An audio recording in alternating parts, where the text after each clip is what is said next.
Boa noite a todos que nos assistem agora, que estão conosco, e também todos aqueles que estarão posteriormente através das mídias sociais. Hoje, no dia 13 de fevereiro de 2024, nós estamos recebendo com muito carinho e com muita emoção, já estávamos conversando antes da gravação, com o nosso querido amigo Marcelo Neto. O Marcelo é de Miami, na Flórida, e ele participa do Conscious Living Spiritist Group, e ele hoje está trazendo para nós o tema da dor ao amor, gloriosa ascensão. Mais uma vez, muito obrigada, Marcelo. O Fábio irá fazer a leitura inicial, seguida da prece, e em seguida passará a palavra para o palestrante. Boa noite, Marcelo. Boa noite a todos. Vou fazer a leitura do texto 143 do livro Pão Nosso, psicografado por Chico Xavier, pelo Espírito Emmanuel. Não tiranizes. E com muitas parábolas semelhantes, lhe dirigia a palavra, segundo o que podiam compreender. Marcos 4:33. Na difusão dos ensinamentos evangélicos, de quando em quando encontramos pregadores rigorosos e exigentes. Semelhante anomalia não se verifica apenas no quadro geral do serviço. Na esfera particular, não raro, surgem amigos severos e fervorosos que reclamam desesperadamente a sintonia dos afeiçoados com os princípios religiosos que abraçaram. Discussões acerbas se levantam, tocando a azedia venenosa. Belas expressões afetivas são abaladas nos fundamentos, por ofensas indébitas. Se isso ocorre com feição material da vida terrena, que não dizer do esforço propriamente espiritual para o caminho eterno? Certamente, numerosas criaturas atravessarão o dia à maneira do irracional, em movimentos quase mecânicos. Erguem-se do leito, alimentam o corpo perecível, absorvem a atenção com bagatelas e dormem de novo, cada noite. O aprendiz sincero, todavia, sabe que atingiu o cenáculo simbólico do coração. Embora não possa mudar de ideia diariamente, qual acontece aos móveis da residência, dá-lhes novo brilho a cada instante, sublimando os impulsos, renovando concepções, elevando desejos e melhorando sempre as qualidades estimáveis que já possui. O homem simplesmente terrestre mantém-se na expectativa da morte orgânica. O homem espiritual espera o mestre divino para consolidar a redenção própria. Não abandoneis, portanto, o cenáculo da fé, e aí dentro fazei preparativos em constante ascensão. Essa mensagem linda, esse texto esclarecedor, que convida a todos a acalmar nossos corações, apaziguar nossa mente, agradecer ao nosso querido Mestre Jesus, nossa mentora Nenei, todos os espíritos que nos ajudaram, nos proporcionaram termos esse espaço físico no qual iniciamos o nosso grupo, nosso centro espírita.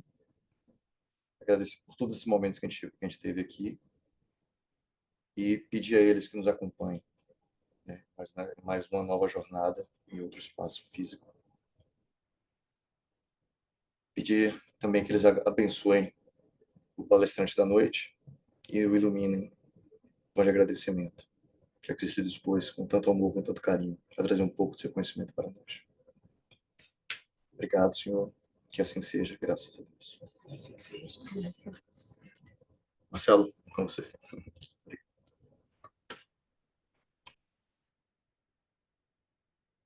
Minhas irmãs, meus irmãos, que Jesus possa nos abençoar nesta noite tão significativa. E agradecendo já desde o início o convite da nossa Aline, a todos vocês que pertencem a este centro Meimei, em Vancouver, tentando fazer uma diferença, sem dúvida, para estas terras que são norte-americanas também, tentando implantar de alguma forma algo que talvez nos séculos recuados tenhamos negligenciado, mesmo tomando contato, tendo contato com a máxima, com as máximas do Cristo. Quem de nós pode garantir que fomos aqueles fiéis servidores que um dia, entendendo, introjetando esta mensagem no Espírito, percorremos os caminhos retos na direção de uma luz que, sem dúvida, nunca vai se apagar, que é a luz do Cristo. Mas a reencarnação é bênção do Pai Celestial, que nos proporciona mais uma vez o mergulho na carne através das bênçãos do esquecimento e desta vez elucidados pelas páginas alcandoradas desta codificação, introjetando, quem sabe, em definitivo, as luzes do Evangelho sobre uma ótica no convite da racionalidade, pois quantos de nós nos olvidamos das questões da emoção? Temos, sem dúvida, duas asas que nos alçam a planos mais elevados, mas temos negligenciado de forma peremptória as questões relacionadas ao amor, à emoção, ao sentimento. Somos mestres nas questões relacionadas ao intelecto. Não é à toa que, vendo a sociedade dos dias atuais, percebemos quanta tecnologia nós temos acesso. Nunca nós poderíamos imaginar, talvez, há um século atrás. Um século no relógio da eternidade é um segundo. Mas quem de nós poderíamos imaginar quanta tecnologia nós possuímos?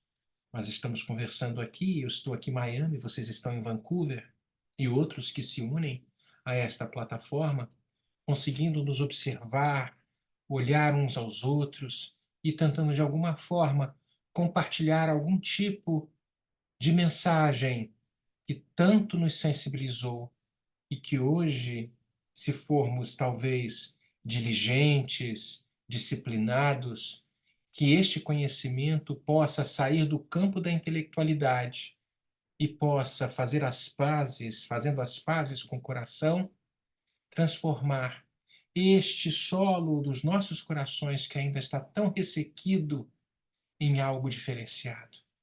A humanidade é assinalada por circunstâncias bem específicas e na obra Vidas Vazias, do espírito Joana de Ângeles, ela nos traz essas questões a respeito do desenvolvimento intelecto-moral que hoje nos caracteriza, tanta tecnologia, tantas possibilidades, tudo no âmbito da ciência. Mas nunca nós observamos tamanho, tamanha quantidade de inquietação, tanta insatisfação, tanta frustração, tanta incerteza, vazios existenciais, porque os números relacionados ao suicídio, à depressão, são absolutamente devastadores. E Joana nos traz isso. Se nós fizermos um Google, melhor dizendo, nas páginas estatísticas da América do Norte, não vou nem chegar no planeta inteiro, vamos encontrar milhares de casos de tentativas de suicídio, sem falar nas questões da depressão. Parece que são estes sinais dos tempos que estamos vivendo, onde a dor consegue bater às nossas portas e muitas vezes de familiares, de pessoas que nós conhecemos, embora nos declaremos espíritas com conhecimento da imortalidade, com a percepção de que a pluralidade dos mundos habitados, ou seja, a Terra não é a única moradia, ratificando uma das falas do Cristo, que na casa do meu Pai existem muitas moradas, da certeza absoluta, pelo menos no campo intelectivo, de que existe um Criador que transcende, que é infinitamente bom e justo, apesar destes conhecimentos, muitas vezes nós vivemos ainda como se fôssemos materialistas. E aí as ansiedades, as dores, as desilusões passam a fazer morada dentro dos nossos espíritos. Há uma poesia que eu gosto muito de Maria Dolores, através da mediunidade do nosso Chico Xavier. E a poesia se chama Transição. E logo no comecinho, Maria Dolores nos fala deste mundo em transição. E ela fala, o mundo em múltiplas crises, por muito apoio arrecade, é um barco na tempestade sob vasta escuridão. A bordo, somente a fé não se alarma e nada teme, sabendo Jesus no leme, conduzindo a embarcação. Mas ela segue falando que entre esses viajores, todos nós, viajores ansiosos, surgem cruéis desavenças, discutem pessoas tensas quanto às rotas por buscar. Amigos ferem amigos, ignoram-se parentes, todos parecem doentes, sem coragem de esperar.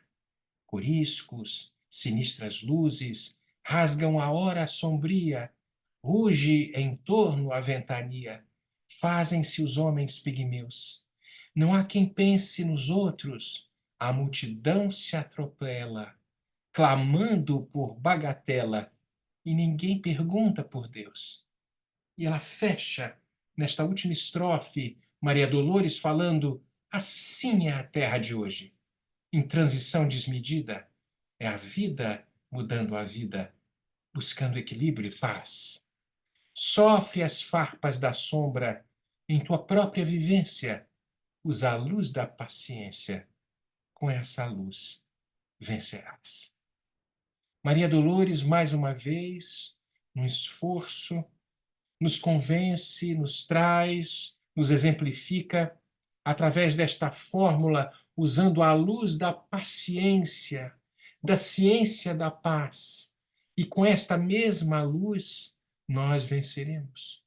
E falando de paciência, nós não poderíamos nos olvidar de uma mensagem que está ali no Evangelho segundo o Espiritismo, quando fala de paciência, falando que nesses momentos que estamos vivendo, a dor, e assina um espírito amigo, falando: a dor é uma bênção que Deus envia aos seus eleitos. Não vos aflijais, pois, quando sofredes, mas, ao contrário, bendizei ao Deus Todo-Poderoso que vos marcou, que nos marcou pela dor, para a glória no céu.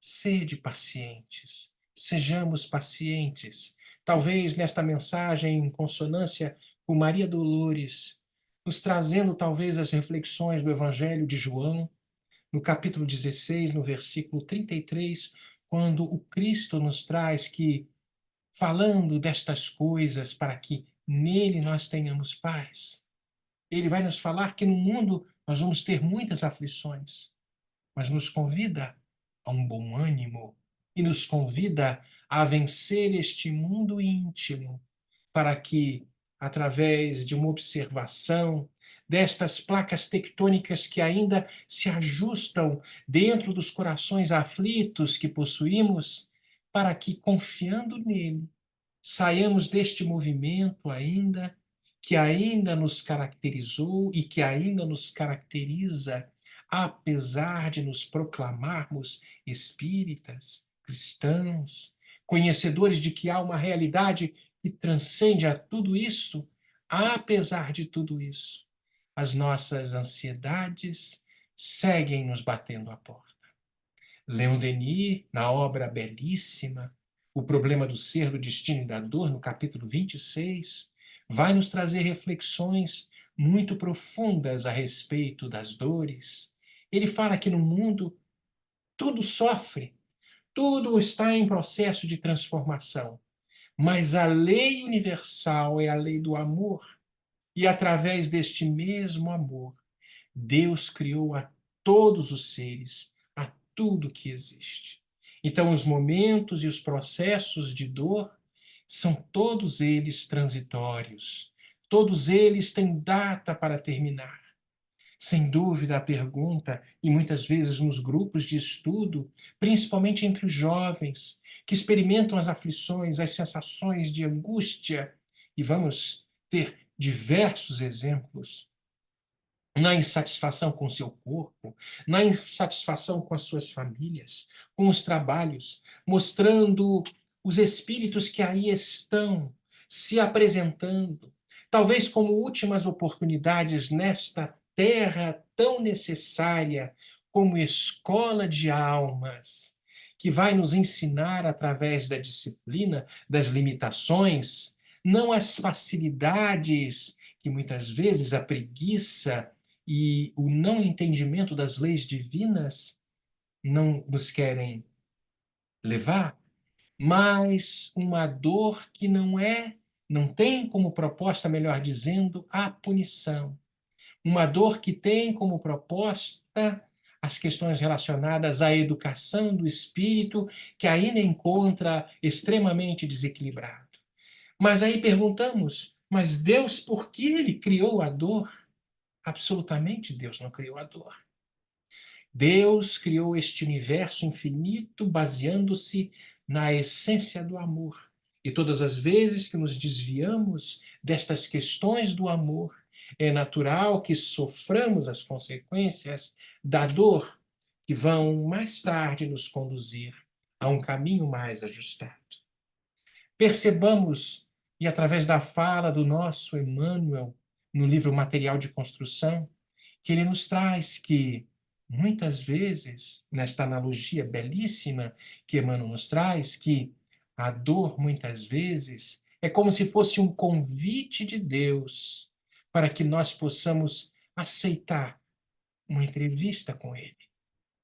É uma analogia belíssima, mas que tem por detrás um convite a uma mudança de postura e que saibamos aproveitar nestas situações desconfortáveis, distantes muitas vezes do amor sublime que todos nós estamos destinados a experimentar, de que é necessária a mudança de rota.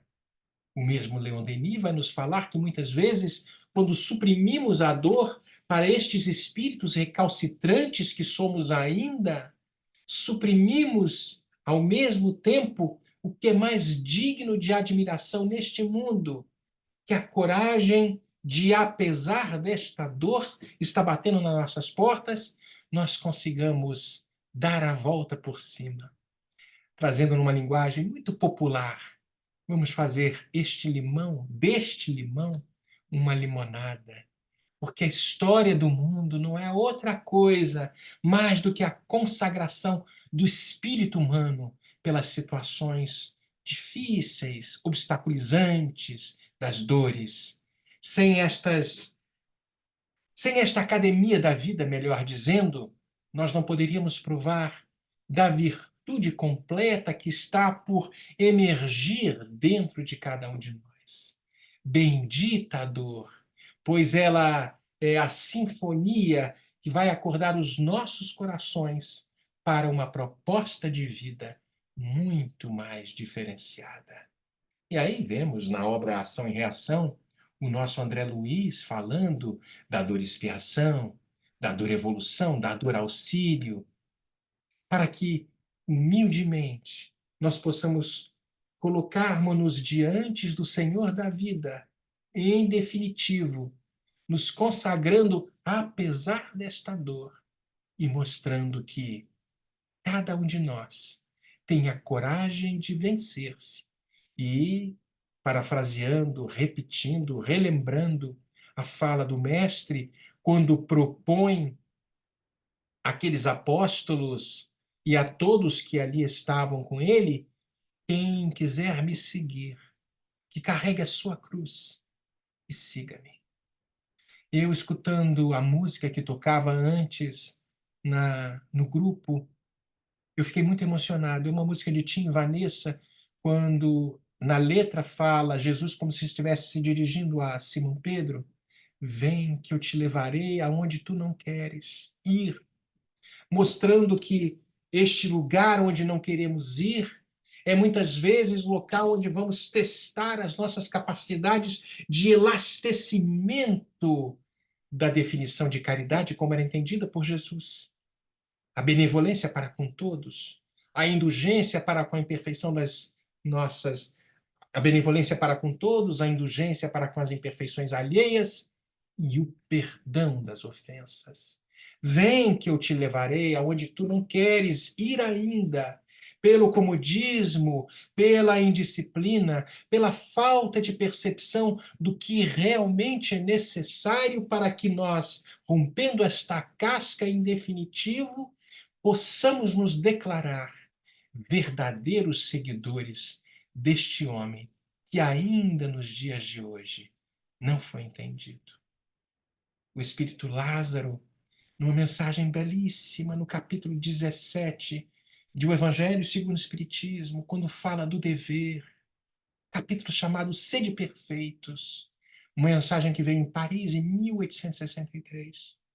Bem no finalzinho da mensagem, o nosso Lázaro nos traz a igualdade, ou seja, todos os homens, todos nós fomos criados iguais para esta experiência chamada dor.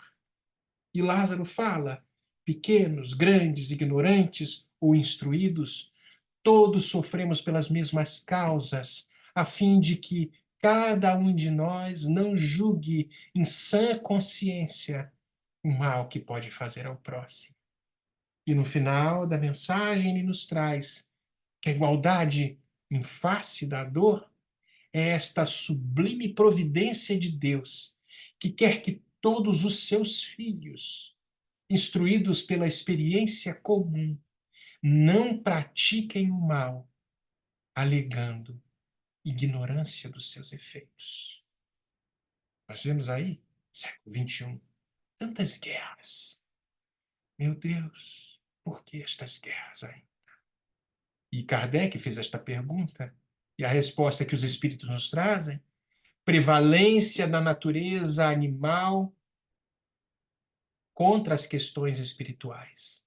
Ou seja, ainda somos muito mais rebeldes, recalcitrantes, calcetas, os réprobos do passado, que recebendo mais uma chance, porque na pergunta 171, Kardec pergunta em que se baseia o dogma da reencarnação, e os espíritos respondem na revelação e na bondade divina, porque um pai verdadeiramente bondoso e amoroso nunca fecha uma porta para uma alma que verdadeiramente se arrependeu. Mas nós, os arrependidos do passado, mergulhamos mais uma vez na indumentária terrestre e, com todo o planejamento que talvez tenhamos feito no mundo espiritual, quantas vezes nos olvidamos desta programação, de seguir este homem que um dia nos convidou a seguir, a pegar a nossa cruz, ou seja, as nossas consequências, a nossa semeadura do passado e, sem dúvida, as consequências do presente, e apesar delas, apesar da dor, consigamos nos vencer com bom ânimo, como está no Evangelho de João, no capítulo 16, no versículo 33, na fala do Cristo: tende bom ânimo, eu venci o mundo e vos convido a vencer este mundo íntimo, apesar das dores. A dor, então, é a asa dada à alma, a todas as nossas almas, ainda escravizadas na carne, para que a gente possa, aos poucos, desprendendo-se dessas situações, nos elevando aos mais altos níveis de sublimação e de plenitude. E é por isso que, muitas vezes, através da dor, situações são despertadas para que, aos poucos, o amor, o princípio da vida universal, que vai proporcionar a todas as almas as manifestações mais elevadas, mais puras, numa intensidade que talvez ainda estejamos por conhecer, porque a nossa forma de amar ainda é rasa, ela ainda está muito horizontal, ela é circunstancial. Só amamos quem nos ama, quem temos algum interesse. O grande objetivo é amar apesar de. Jesus amava independente da circunstância, porque ele era a fonte absoluta de amor, perfeitamente identificado com o Pai. Muitas vezes, vamos ver numa das falas, eu e o Pai somos um. E muitos acreditavam que ele era Deus, mas era uma total sintonia com o Criador do universo, o médium do divino, para que pudesse, através dos teus exemplos, nos mostrar a grandeza que nos aguarda quando conseguirmos nos libertar destas questões que ainda nos aferrolham, que ainda nos escravizam no passado. Na obra Evolução em Dois Mundos, no capítulo 18, quando André Luiz nos fala da evolução do amor, ele nos fala quão importante reconhecer à medida que nós vamos dilatando esta capacidade de amar, vamos nos afastando das questões da animalidade e o amor vai ganhando expressões muito maiores.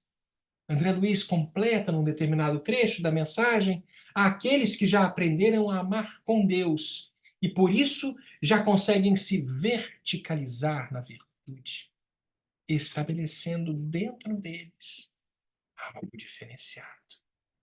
Lentamente, então, o que era dentro de cada um de nós, só paixão, só desejo carnal, vai se depurando, vai se transformando, e o sentimento, agora desinteressado, consegue extrapolar as fronteiras de si mesmo.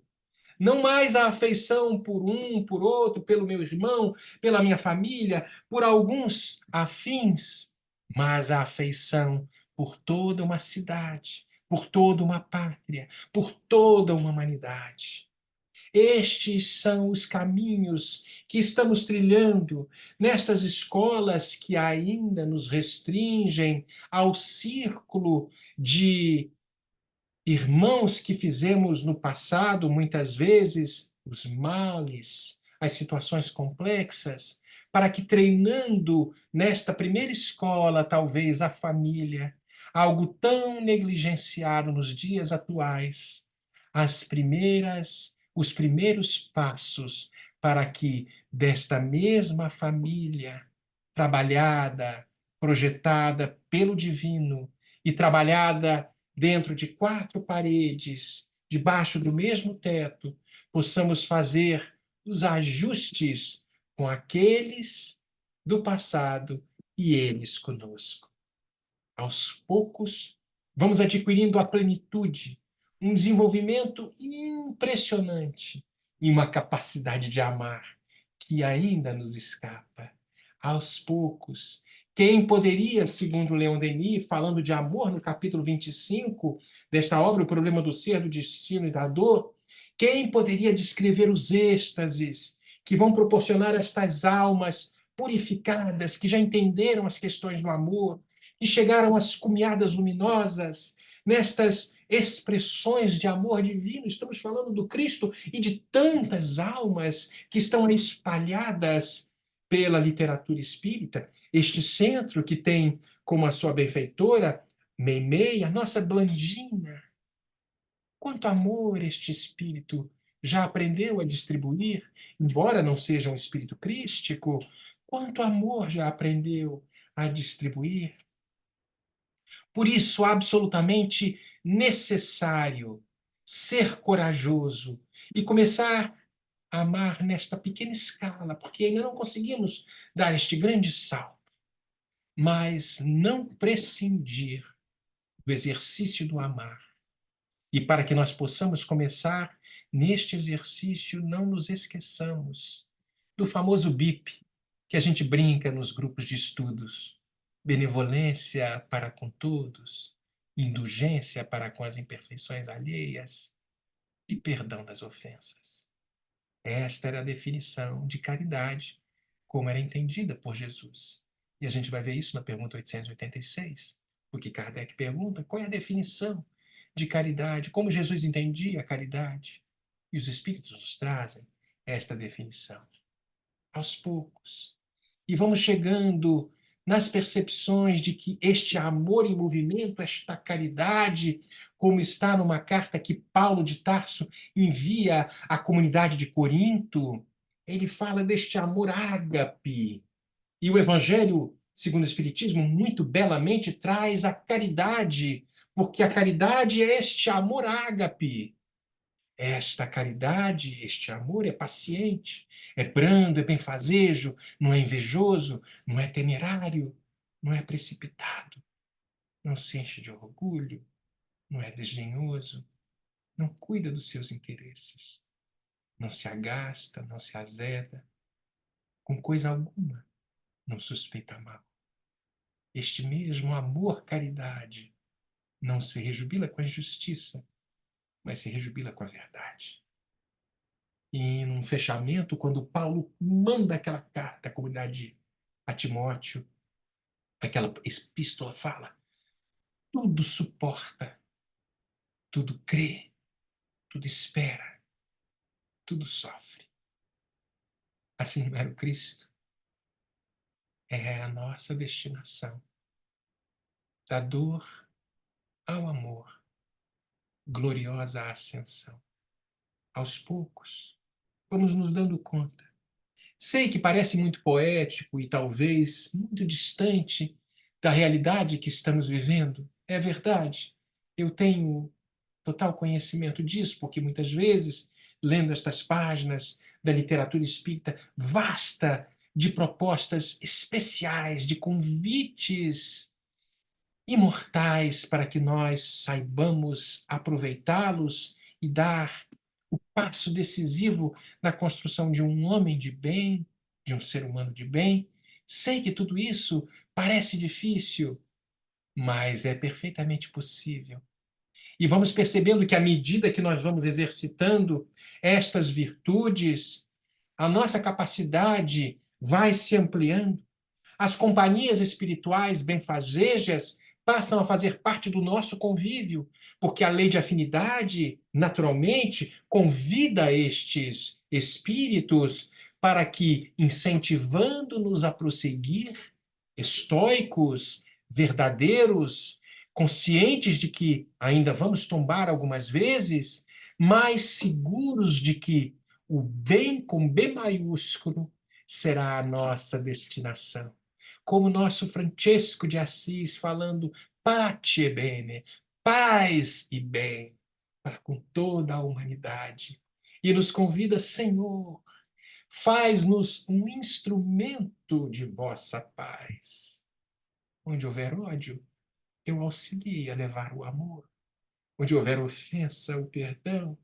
Onde houver trevas, a luz. E segue nesta oração inolvidável, talvez no convite para que sejamos este homem de bem que está muito bem exemplificado no capítulo 17 do Evangelho segundo o Espiritismo, porque ele traz este ser humano de bem, que é aquele que pratica a lei de justiça, de amor e de caridade na sua maior pureza, interrogando a sua consciência sobre os próprios atos, perguntando se não violou esta lei, se não cometeu nenhum mal, se fez todo o bem que podia, se não deixou escapar voluntariamente uma ocasião de ser útil, se ninguém tem do que se queixar dele. E segue em frente. Este homem de bem tem fé em Deus, na sua bondade, na sua justiça, na sua sabedoria.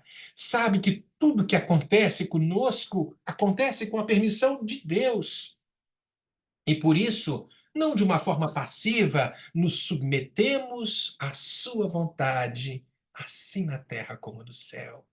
Esse homem de bem tem fé no futuro e por isso vai colocar os bens espirituais acima destas questões temporais. Sabe que todas as vicissitudes da vida, as dores, as decepções, são provas necessárias, porque esta dor, sem dúvida, é o resultado da sementeira que fizemos no passado. Por isso, este homem de bem aceita sem murmurar.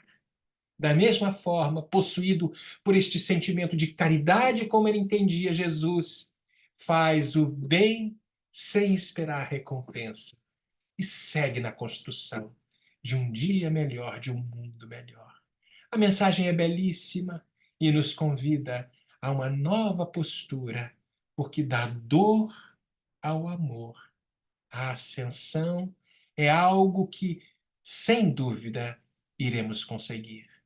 Porque a onisciência divina, que nos programou o espírito para a glória solar, vai nos propiciar desde o princípio os recursos hábeis para que a nossa autoiluminação e o desenvolvimento dos valores que ainda estão ali adormecidos dentro de cada um de nós possam alcançar mais elevados patamares de elevação e de sublimação, de elevação e plenitude, melhor dizendo.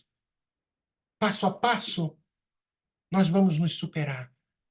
Mesmo, vai dizer Joana de Ângeles, mesmo sobre as injunções do sofrimento, quando nos recusamos aos nobres impositivos do amor, nós vamos nos elevar ao rumo da angelitude, como está ali um trechozinho final da resposta que os Espíritos trazem à pergunta 540 no Livro dos Espíritos.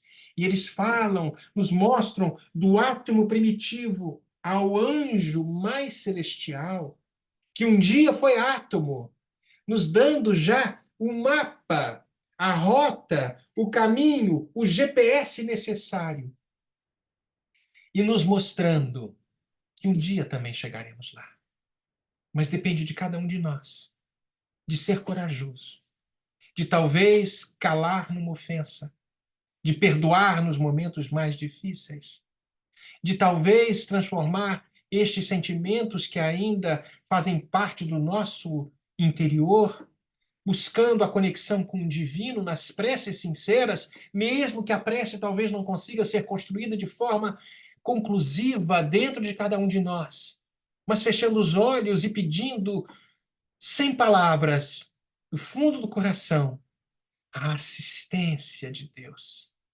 E quando este pedido é sincero, é legítimo, sem dúvida, o alto vem em socorro, em auxílio. Estas eram as reflexões que gostaríamos de trazer, para que nós possamos, em definitivo, mesmo que com pouco conhecimento da doutrina dos espíritos, não nos afastarmos deste homem que segue batendo nas nossas portas e nos pedindo: segue comigo, apesar da dor, apesar do sofrimento. Milhares de olhos te observam e vão perceber nos sofrimentos e nas dores que vocês, que nós, que eu possuímos, e apesar delas, nos declararmos e sermos não mais aqueles eternamente pedindo auxílio, mas nesta transmutação daqueles que sempre foram os que pediam auxílio, transformando-nos em aqueles que auxiliam na grande obra de regeneração da humanidade, começando por nós mesmos. Muita paz e que Jesus nos abençoe. Obrigada, Marcelo. Você pode fazer um encerramento com uma oração? Lógico, vamos. Obrigada. Senhor Jesus, abençoado amigo de nossas vidas, encerramos, Senhor, este momento de reflexão, unindo dois países na nossa singela proposta de mais uma vez unificarmos este planeta tão ressequido de fraternidade e de amor.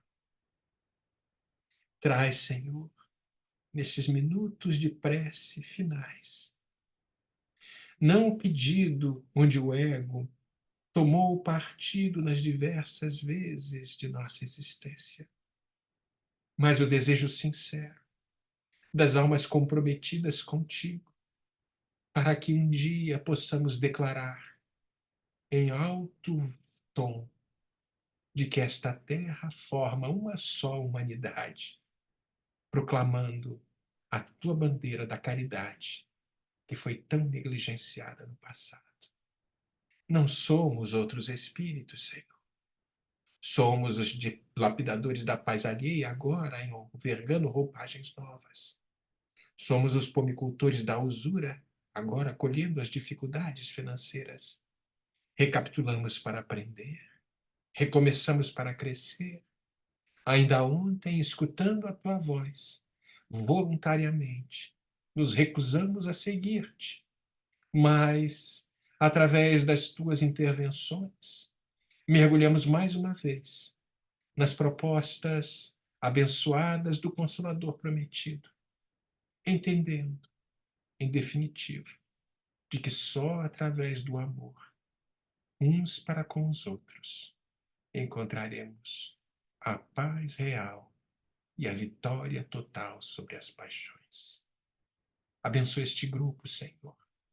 Abençoa os trabalhadores que ali laboram nas terras canadenses, trazendo a coragem não das lutas do passado, mas das lutas íntimas, para que, na exemplificação do teu evangelho, possam fazer uma diferença nestas terras tão belas do Canadá. Muito obrigado, Senhor, e que assim seja.